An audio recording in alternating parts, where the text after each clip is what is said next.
इस वीडियो में हम चर्चा कर रहे हैं हरितालिका तीज, जिसको दूसरे शब्दों में हरियाली तीज भी बोलते हैं। और यह पूजा किनको करनी चाहिए यह भी मैं आपको निवेदन करूंगा और इसको आप ठीक से सुन लीजिएगा। हमारे हिंदू धर्म में कई व्रत और त्योहार होते हैं। उनमें श्रावण शुक्ल पक्ष तृतीया, जिसको हरितालिका तीज या हरियाली तीज के नाम से जाना जाता है, यह विशेष त्योहारों में से एक है। सुख समृद्धि का वास हो, इसके लिए इस व्रत को किया जाता है। वैवाहिक जीवन की समस्याओं को दूर करने के लिए भी इस व्रत को किया जाता है। माताएं बहनें अपने पति की लंबी आयु के लिए इस तिथि में व्रत करती हैं, उपवास करती हैं। इसका भारी महत्व है। हरियाली तीज के दिन भगवान शिव और शिवा का मिलन हुआ है, जिस समय माता पार्वती जगदम्बा ने बहुत लंबे समय के लिए तप किया। शिव महापुराण में कथा में आता है तो भगवान शंकर जी ने उनको दर्शन दिए थे इस हरियाली तीज में। तो उसी प्रसन्नता में आज भी यह त्योहार किया जाता है। माना जाता है जिन दाम्पत्यों की नई शादी हुई है उनको तो यह व्रत उन बहनों को करना ही चाहिए, पति की लंबी आयु के लिए। घर में कभी झगड़ा ना हो, पति पत्नी में कभी अनबन ना हो, उसके लिए इस व्रत को किया जाता है। इसमें शंकर और पार्वती दोनों की पूजा की जाती है। माताएं माँ भगवती को कुछ श्रृंगार का सामान भी चढ़ाती हैं। हरियाली तीज का व्रत करते समय बस किसी पर क्रोध ना कीजिएगा, घर में झगड़ा ना कीजिएगा, नकारात्मक बातें ना सोचें, किसी का अपमान ना करें, तो हरियाली तीज आपके लिए बहुत ज़्यादा लाभदायक हो जाएगी।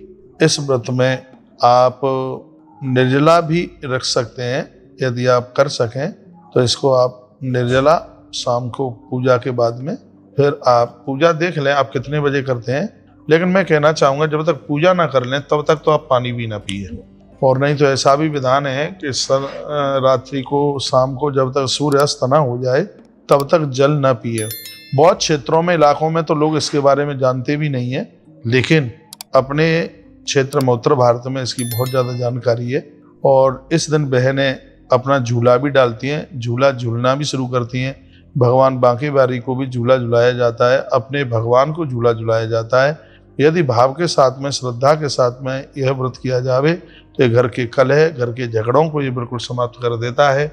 इसलिए बहनों को चाहिए कि वह इस हरियाली तीज का व्रत आप जरूर करें। हरियाली तीज में एक आध पेड़ भी लगाइए, ये भी बहुत ज़्यादा शुभ है। गौ माता का वंदन पूजन कीजिए।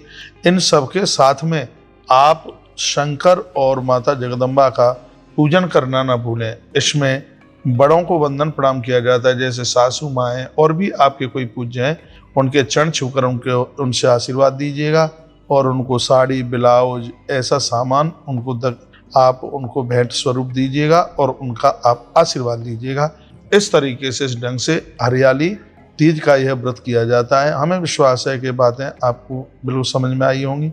सुहागिन माताएं बड़ी श्रद्धा पूर्वक भगवान शंकर और पार्वती की पूजा करती हैं, व्रत करती हैं और पति के लिए वह इस व्रत को रखती हैं। मैंने आपको मुहूर्त भी बता दिया और इस कथा की महिमा भी बता दी, हरियाली तीज की महिमा भी बता दी। वीडियो को आगे भी भेजें और भी लोगों तक पहुंचाएं जिनको जानकारी नहीं है, उनको भी इस बात का पता लगे कि हमारी भारतीय सनातन संस्कृति में जहाँ त्योहारों को मनाया जाता है उसमें हरियाली तीज की भी अपने आप में बहुत बड़ी महिमा है।